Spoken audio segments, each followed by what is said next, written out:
The morning the doctors finally ran out of answers, the city hospital looked exactly the same as it always did. Polished glass doors, the faint scent of antiseptic drifting into the parking lot, nurses moving like quiet storms in blue scrubs. But inside room 417, everything felt different. Vanessa Cole, founder and CEO of one of the largest tech companies in the state, sat upright in a hospital bed she did not belong in. The white sheets felt like an insult against her tailored charcoal suit jacket draped over the chair. She had built an empire from nothing. She negotiated billion-dollar contracts without blinking. And yet, for 3 weeks, she couldn't conquer the invisible thing unraveling inside her. 31 specialists, cardiologists, neurologists, gastroenterologists, autoimmune experts flown in from other cities. Each one ran tests. Each one frowned at charts. Each one said the same thing. Your results are inconclusive. But the symptoms were not. The crushing chest tightness that wasn't quite a heart attack. The dizziness that made board meetings feel like carnival rides. The sudden exhaustion that stole her breath mid-sentence. Her assistant had started finishing her presentations. Outside her room, the 30-second consultation was ending. Dr. Harris, head of internal medicine, cleared his throat.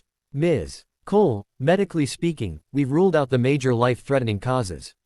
Structurally, your heart is strong. Neurologically, scans are clear. She stared at him. So I'm imagining it. No, he said quickly. Your pain is real. We just don't have a clear diagnosis yet. Vanessa's jaw tightened. She hated words like yet. She stood up despite the dull throb under her ribs. Discharge me. Ms. Cole, we'd prefer to observe. I've already lost 3 weeks. Silence. She signed the forms. At that exact moment, in the outpatient pediatric wing downstairs, Marcus Reed was crouched beside 3 identical backpacks decorated with cartoon astronauts. Shoes tied? He asked. Double knotted, said Lily. Snack packed? He asked. Carrots and crackers, said Emma. Courage ready, he whispered. Their brother Noah, the quietest of the triplets, raised a small fist. Ready. Marcus smiled. He wasn't a CEO. He didn't own a company. He drove a 10-year-old sedan that rattled when it idled too long. But he owned something Vanessa Cole didn't have at that moment: noise. Warm, chaotic, beautiful noise. The triplets had a routine checkup. Nothing serious. Just yearly physicals and a follow-up on Noah's mild asthma. Marcus adjusted his worn denim jacket and stood. All right, team. Operation Brave checkup. They marched down the hallway dramatically, saluting nurses. When the elevator doors opened on the ground floor, they spilled out laughing, and nearly collided with a woman in sunglasses walking stiffly toward the exit. Vanessa stopped short, gripping her purse. For a split second, irritation flickered in her eyes. Marcus immediately stepped back. I'm so sorry. But then Lily tugged at his sleeve. Daddy, she whispered, not quietly enough, why does she look like she's holding her breath? Vanessa froze. Emma tilted her head. Is she sad? Noah, studying her carefully, said softly, she looks like when I can't breathe before my inhaler. The hospital lobby hummed around them, but something in the air shifted. Marcus felt heat creep up his neck. Guys, that's not polite. It's okay, Vanessa said suddenly. Her voice surprised even her. She removed her sunglasses. Up close, the dark circles under her eyes were impossible to hide. The triplets stared, not rudely, just curiously. Children didn't know how to pretend they weren't seeing pain. Vanessa cleared her throat. I'm fine. Noah frowned gently. That's what I say. When I'm not. Marcus crouched to their level. Okay, that's enough detective work. But Lily stepped forward. What hurts? She asked. Vanessa blinked. 31 doctors had asked her about pain. On a scale of 1 to 10. Sharp or dull, localized or radiating. But no one had simply asked, what hurts? She hesitated. My chest. Sometimes my head. It's complicated. Emma crossed her arms thoughtfully. Complicated like math, or complicated like feelings? The question landed strangely. Vanessa felt something in her ribcage tighten, not physically, but emotionally.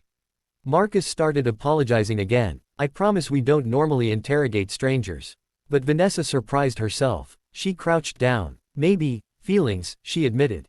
Noah stepped closer, studying her face the way only a child can, without agenda. When does it hurt the most? He asked quietly. And there it was. The question that 31 specialists never asked. Not when it spikes. Not what triggers it chemically.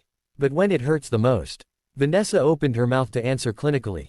Then stopped. Images flashed. Boardrooms. Empty penthouse evenings. Her phone lighting up with missed calls she never returned, from her younger sister. The night her mother passed away while Vanessa was in Tokyo closing a deal. The pain had started a month after the funeral. It hurts most, she said slowly, when I'm alone. The lobby noise seemed to fade. Marcus didn't interrupt. Emma tilted her head. Alone like, nobody there. Or alone like nobody listening. Vanessa swallowed. The doctors had run scans on her heart. But no one had scanned that sentence. Alone like nobody listening, she whispered. Noah nodded like that made perfect sense. That's heavy, Lily said seriously. Vanessa almost laughed. Heavy. Yeah, Lily said. When I keep secrets, my tummy hurts. Marcus exhaled softly. He knew where this was going. He had learned this lesson the hard way after his wife died 3 years ago. How grief doesn't disappear, it burrows. Noah reached into his backpack and pulled out a small folded drawing. It was messy and colorful. 3 stick figures holding hands with a taller fourth one. That's Daddy when he forgets to be sad, Noah explained. Vanessa stared at the drawing. Marcus felt his throat tighten. He means, Marcus said gently, we talk about things. Even ugly things. Especially ugly things. Vanessa looked at him fully for the first time. He looked tired, the kind of tired that comes from late-night fevers and early morning school lunches. But his eyes were steady. You think talking would fix this? She asked. Marcus shrugged. I think not talking might be part of it. Before Vanessa could respond, Drive. Harris stepped into the lobby, spotting her. Ms. Cole, we were hoping to discuss one more thing. She stood up slowly. The triplets watched. Doctor. Harris glanced at Marcus and the children curiously. Vanessa hesitated. Then she did something entirely out of character. Doctor, she said carefully, can I ask you something? Of course. In all the tests you ran, did anyone ask me when the pain feels worst emotionally? Doctor. Harris blinked. We asked about stress levels. No, she interrupted. I mean specifically. When I feel most alone. When I'm not speaking. Silence stretched. Marcus watched realization flicker across the doctor's face. Psychosomatic. Stress-induced chest constriction. Grief-triggered panic response. They had circled around it clinically, but never centered it humanly. Doctor. Harris adjusted his glasses. We focused on physiological causes. Vanessa nodded slowly. I built a company by ignoring feelings, she said quietly. My mother used to say I treated emotions like bugs in software, isolate and delete. The triplets giggled at the phrase. But maybe, she continued, I never deleted them. I just minimized the window. Something in her chest loosened slightly as she said it out loud. Doctor. Harris cleared his throat. There is a condition known as stress-induced cardiomyopathy. And severe grief responses can mimic cardiac symptoms. Marcus didn't need the medical terminology to understand. The triplets exchanged knowing looks like they had just solved a mystery. Emma smiled at Vanessa. So your heart isn't broken. It's just loud. Vanessa felt tears sting unexpectedly. No boardroom had ever made her feel this exposed. Maybe, she whispered. Doctor. Harris nodded thoughtfully. We can arrange a comprehensive evaluation with behavioral medicine. I believe we may have been approaching this too narrowly. Vanessa laughed softly, the first real laugh in weeks. All because of one question, she said, glancing at Noah. When does it hurt the most? He repeated proudly. Marcus squeezed his shoulder. The tension in Vanessa's chest didn't vanish magically. But it shifted, from mystery to meaning. She looked at Marcus. Coffee. He blinked. Excuse me. There's a cafe across the street, she said. I owe your team of consultants a thank you. The triplets cheered. Marcus hesitated. He still had work, a delivery shift starting in an hour. Vanessa seemed to read his mind. I won't keep you long, she said. Just 5 minutes. He studied her. She no longer looked like a CEO leaving defeated. She looked like someone who had finally been asked the right question. 5 minutes, he agreed. At a small table by the window, Vanessa listened as the triplets argued about which muffin flavor was superior. She found herself smiling at the chaos.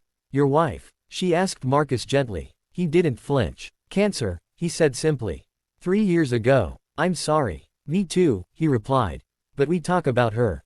A lot. Vanessa nodded. I didn't talk about my mother, she admitted. Not once. I scheduled meetings the day after her funeral. Marcus didn't judge. That kind of strength looks impressive, he said. Until it starts cracking. She stared at her untouched coffee. When does it hurt the most? She repeated softly to herself. The answer wasn't mysterious anymore. It was every night. Every empty penthouse dinner. Every voicemail from her sister she hadn't returned. The pain had been knocking. She just hadn't listened. Lily suddenly reached across the table and placed the messy drawing in Vanessa's hand. For when you forget, she said. Vanessa folded it carefully and placed it in her purse like it was a contract worth millions. Thank you, she said, voice thick.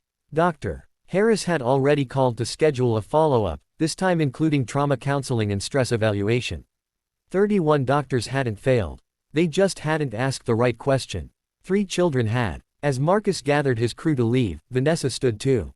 Mr. Reed. Marcus is fine. Marcus, she corrected. If you ever need anything at all, call my office. He smiled. We're okay. I know, she said. That's what makes you dangerous.